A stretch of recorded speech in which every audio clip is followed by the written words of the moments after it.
In this video, we're going to be looking at using the sit-to-stand trainer to target improved range of motion in the extensor muscles for standing.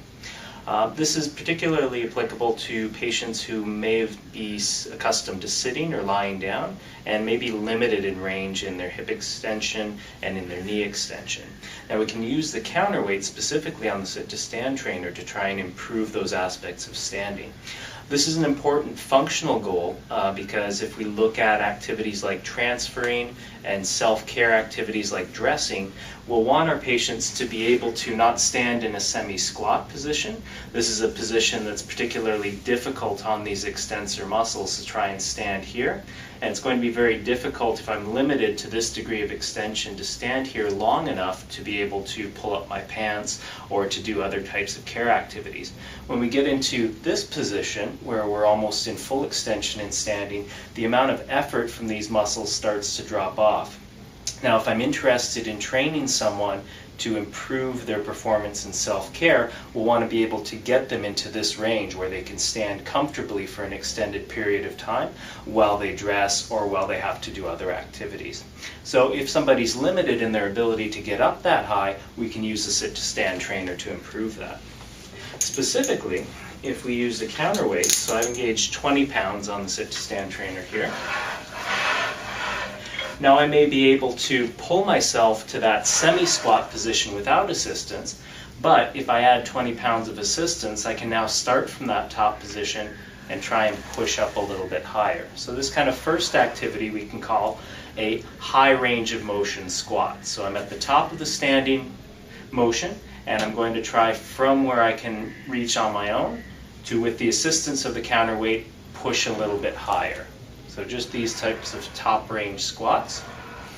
And the progression of this would be to try and push for higher degrees of extension. I can work specifically on knee extension, hip extension, and also using the bars, I can use my arms to actively assist trunk extension at the same time, all with the goal of getting myself into this standing position where the effort on these extensor muscles is going to go down a little bit. So these high range squats, again, can start to improve that range of motion. Now, in terms of progress, we can measure that by looking specifically at range of motion of the knee. So using a goniometer, we can track to what degree of knee extension I might achieve. We could also look at hip and trunk extension angles as indicators of progress. One of the goals of this exercise will be towards increased standing endurance. So I can also track progress by the number of repetitions I'm able to complete before fatigue and needing to sit back down again. And again, we're working towards the idea of self-care, getting somebody up into a high standing position and to be able to stay there. So you can assess progress in this exercise by having someone do a standing endurance test. So at this position, how long can I comfortably stand? A good way to make that more functional is to simulate a self-care activity. So can I stand here long enough for an attendant to, let's say, simulate bringing the pants up or doing toileting care? So if we know roughly how long that takes, we can use that as a goal. So as a stand with this type of support at this range for a couple of minutes or 30 seconds, depending on what the demand of the care activity is.